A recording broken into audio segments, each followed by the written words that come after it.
두 번째 진화설을 만나보도록 할게요. 자, 두 번째 진화설을 주장한 학자는요, 여러분들도 많이 들어보셨을 겁니다. 자, 영국의 찰스 다윈이라고요. 못 들어보신 분들이 있어도 괜찮습니다. 자, 자연 선택설이라는 건 너무 중요하고요. 단독적으로도 나올 수 있기 때문에 100%를 좀 붙이도록 할게요. 자, 그만큼 중요해서 퍼센트가 마구마구 떨어지네요. 자, 이 다윈의 자연 선택설, 여러분들 종의 기원이라는 책 한 번쯤은 들어본 적 있을 거야. 이 다윈이 쓴 책이고요. 이 다윈 같은 경우는 이러한 주장을 하게 됩니다.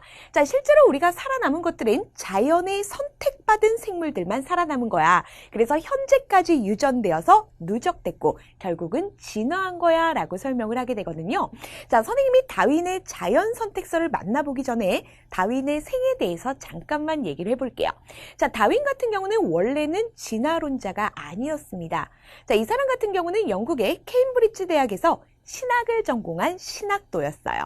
자, 사실 다윈의 어린 시절이요, 정말로 유복했었대요. 할아버지 때부터 전부 다 의사 집안인 거야. 얼마나 잘 살았을까. 거기다가 할아버지는요, 의사이면서도 진화에 관심이 상당히 많으셨대요. 그래서 다윈의 집 앞 마당에는요, 여러 종의 생물들이 재배가 되고 있었고 다윈은 그걸 보고 자랐던 거죠. 그런데 문제는요, 그런 집안에서도 말썽꾸러기는 태어나기 마련이죠. 이게 바로 다윈이었습니다. 다윈은요, 일단 공부에도 별로 관심이 없었고요. 굉장히 산만한 학생이었대요. 그런데도 위대한 결국은 진화론자가 된 거잖아. 그러니까 여러분들도 걱정할 필요 없어요. 자, 이렇게 자라고 있다가 사실상 이제 부모님들도 계속 걱정은 했을 거예요. 그러다가 어느 날 다윈을 불러앉혀서 너 역시도 우리 집안에서 태어났으니까 의학도가 되었으면 좋겠다라고 말씀을 하세요. 그래서 다윈이 공부를 열심히 하기 시작해서 결국은 의학도가 돼요. 그래서 의과대학에 들어갔는데 의과대학 수업 중에 빼먹을 수 없는 게 실습이 되겠죠. 그래서 다윈이 어느 날은 실습을 들어갔는데 그때의 실습이 수술 장면을 지켜보는 거였어. 근데 그 당시 같은 경우는요, 마취제 자체가 발달을 안 했으니까 마취가 덜 된 상태 또는 마취가 안 된 상태에서 수술하는 장면을 지켜본 거죠. 자, 다윈 입장에선 정말 충격과 공포였을 겁니다. 그래서 다윈은요, 역시나 자신의 성격대로 과감하게 그날로 의과대학을 때려치우게 됩니다. 그러다가 나랑은 정말 안 맞는 것 같아. 나는 신학대학원을 가야겠다라고 하면서 신학대학교에 입학을 하게 되는 거죠. 자, 그렇게 해서 이제 졸업까지 하고 나서 신부님이 되어야 되는데, 자, 영국 같은 경우는 그 당시에요, 정말 많은 식민지를 거느리고 있었지. 그래서 그 어떤 나라들보다요, 다른 나라를 수월하게 갈 수가 있었다. 그런데 다윈이 이제 신학대학을 딱 졸업하고 나서 뭘 할까 하다가 나는 여러 세상에 나가보고 싶다라고 하면서 해군의 배를 빌려 타고요, 한마디로 낑겨간 거죠. 갈라파고스 군도의 섬에 도착하게 됩니다. 자, 지난 시간에도 살짝 언급한 적이 있는데요, 남아메리카 대륙에서부터 핀치새가 갈라파고스 군도의 섬들로 흩어졌다라고 했지. 요걸 다윈이 보게 된 거예요.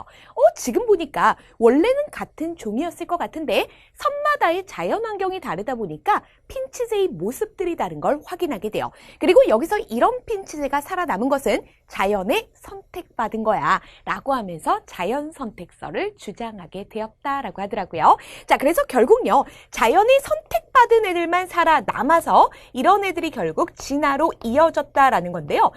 다윈은 왜 하필 자연 선택이라는 표현을 썼으며 이것을 주장했던 것일까? 사실 한 가지 얘기가 더 있습니다. 자, 그 당시 유명한 책 중에서 인구론이라는 것이 있었는데요, 이런 표현이 있더래요.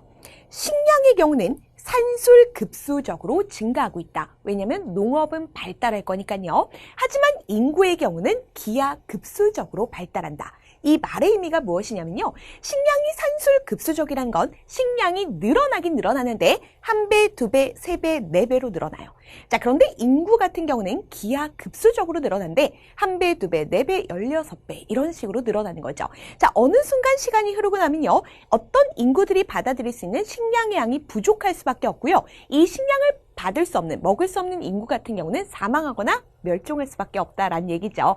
자, 그러면서 진화 역시도 이런 방향으로 가지 않았을까라고 예측을 한 겁니다. 자, 그럼 어떤 내용인지를 살짝 만나보고 정리를 해드릴게요. 자, 원래 기린들 같은 경우는요, 목이 긴 기린도 있고요, 목이 짧은 기린도 있었대요. 자, 우리도 마찬가지입니다. 같은 형제다라고 하더라도요, 키 큰 사람 있고 키 작은 사람 있죠. 뚱뚱한 사람 있고 날씬한 사람 있잖아요. 이렇게 다양한 형제를 가지고 있었다라고 설명을 된다고 그래요. 자, 그런데 사실 나뭇잎이 낮은 높이에 있는 경우는 키가 크면 숙여서 먹으면 될 거고 키가 작으면 그 높이에 있는 걸 먹으면 되겠죠. 자, 이렇게 해서 시간이 지나고 나면요. 낮은 높이에 있는 나뭇잎들은 모두 다 사라지게 될 겁니다. 자, 이런 과정에서 높은 높이에 있는 나뭇잎을 먹을 수 있는 건요. 결국은 목이 긴 기린들, 키가 큰 기린들밖에 없겠죠.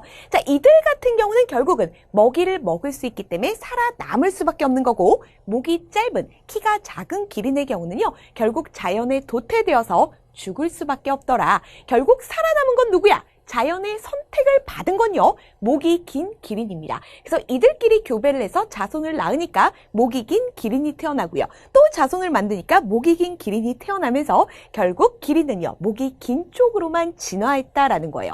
그럴듯해 보이죠? 그렇기 때문에 이 내용은요. 현재의 진화 이론에서도 받아들이고 있습니다.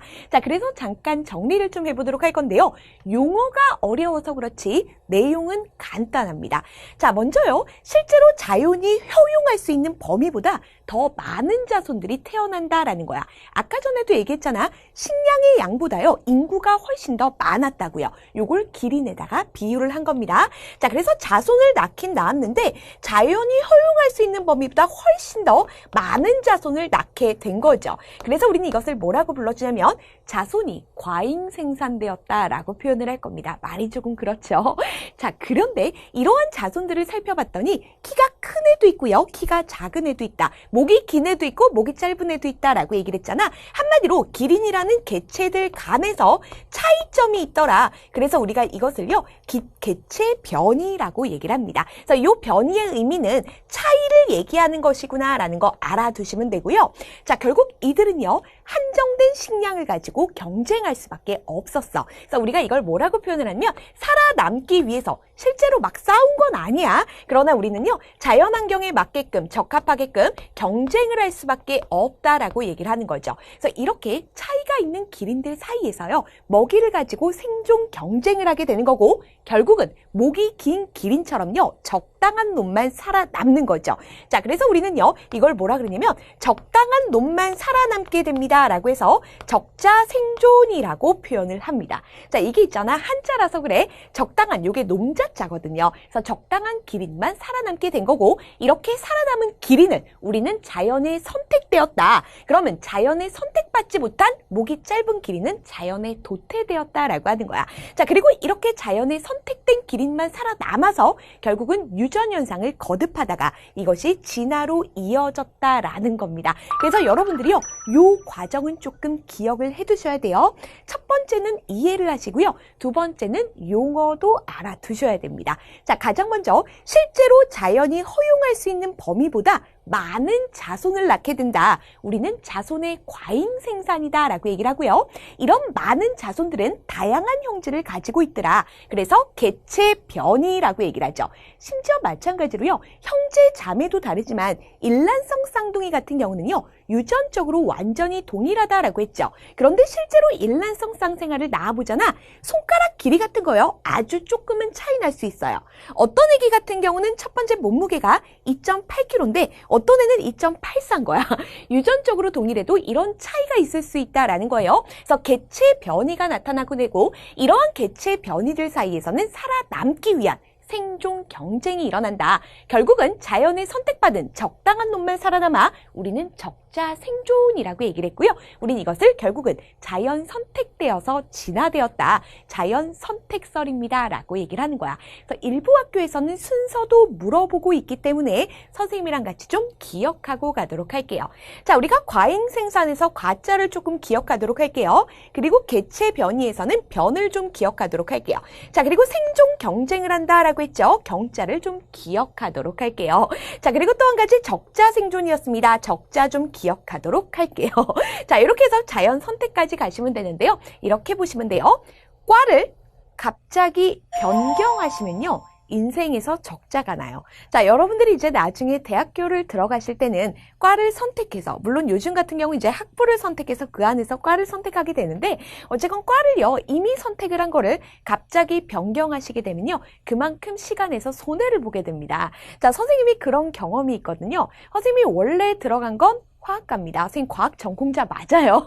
자, 그런데 대학교 3학년 때요. 뭔가 화학과로는 내가 할 수 있는 게 없는 것 같은 거야. 학교 선생님도 잘 안 맞는 것 같고 내가 누군가를 가르친다는 게 사실은 불가능해 보였었어. 그 당시에는. 그리고 또 한 가지요. 우리가 화학과로 살아남기 위해서는요. 보통은 대학을 졸업하고 석사, 박사까지 하고 포스트 닥터라는 것도 하고 그럼 난 10년 동안 시집도 못 갈 것 같은 거야. 그래서 나는 화학과는 정말 안 맞는 것 같다. 그리고 친구들이 가끔 선생님한테 그렇게 얘기를 하더라고요. 선생님이 굉장히 부잣집에서 자라서 무슨 온실 속에 잡초처럼 큰 것처럼. 근데 선생님 같은 경우는요, 대학교 내내 아르바이트 인생이었습니다. 정말 가난하게 힘들게 여기까지 왔던 거거든. 그러다 보니까 화학과로는 배고픈 직업인 것 같고 내가 오랫동안 살아남기엔 좀 힘들 것 같다는 생각이 들어서 갑자기 그런 생각이 들더라고요. 우리가 있잖아. 인생을 한번 바꾸기 위한 가장 좋은 직업은 판검사가 아닐까. 그때 그런 생각이 들어서 선생님이 이제 법학과로 이제 과를 바꾸려고 이제 신청을 했었어요. 근데 과 바꾸는 건 안 된다고 해서 결국은 복수 전공을 하게 되었는데 그때 2년 동안 정말 법학과 공부만 했고요. 신림동 들어가서 고시 준비도 했었거든. 그런데 결국은 다시 이렇게 학원으로 돌아와서 여러분들을 가르치고 있습니다. 자, 근데 선생님이 지금 생각해보니까 사실상 내가 그때 2년을 조금 더 과학 공부를 열심히 하고 교육학 같은 걸 공부했으면 너희들에게 더 많은 걸 줄 수 있지 않았을까라는 생각이 들긴 하더라고요. 그래서 그냥 기억하시라고요. 과를 갑자기 변경하면 인생에 적자가 난다. 이 순서대로 조금 기억을 해주시고요. 결국 자연 선택된 것만 진화로 이어지더라 라는 거예요. 자, 그럼 도대체 이 자연 선택은 그럴듯해 보임에도 불구하고요. 비판받는 점, 한계점이 분명히 존재합니다. 자, 아까 전에도 언급한 것처럼 다윈의 자연 선택설 같은 경우는요. 멘델의 유전 원리가 발표되기 이전이에요. 자, 그렇기 때문에 실제로 왜 하필 다양한 형질의 자손이 태어나는 거지? 이러한 개체 변이 자체를 설명을 못했어. 만약 다윈이요, 우성이라든가 열성이라든가 아니면 분리법칙 등을 알고 있었다라고 한다면 당연히 개체 변이가 나타나는 원인은 충분히 설명이 가능했겠지만 이 당시엔 이 설명이 안 되었었다. 그렇기 때문에 자연선택설의 한계이다라고 얘기를 하는 거고요. 또 한 가지 유전의 원리 자체를 몰랐기 때문에 실제로 자연 선택된 애들이 유전이 되고 그리고 진화로 이어진다라는 것도 설명 자체를 못했습니다. 자, 그렇기 때문에 여러분들은 비판점과 과정 모두 다 기억하셔야 되는데요. 자, 두 번째가 바로 다윈의 자연 선택설이었습니다. 많은 자손이 태어나게 되고요. 이들 사이에서는 다양한 형질이 있어. 개체 변이라고 했죠. 결국 생존 경쟁을 거쳐서 자연에 선택받은, 바꿔 말하면 환경에 적응한 개체만 살아남는 거야. 그래서 적자 생존이고요. 이들은 자연 선택받은 것과 마찬가지야 결국 진화로 이어졌더라라는 겁니다. 그런데 개체 변이의 원인 자체를 정확하게 설명하지 못했기 때문에 한계점으로 남아있습니다라는 거 기억하시면서요. 자, 그럼 이제 이어서 멘델의 유전어를 아는 사람들은 어떻게 진화를 주장했을까요? 살펴보도록 할게요.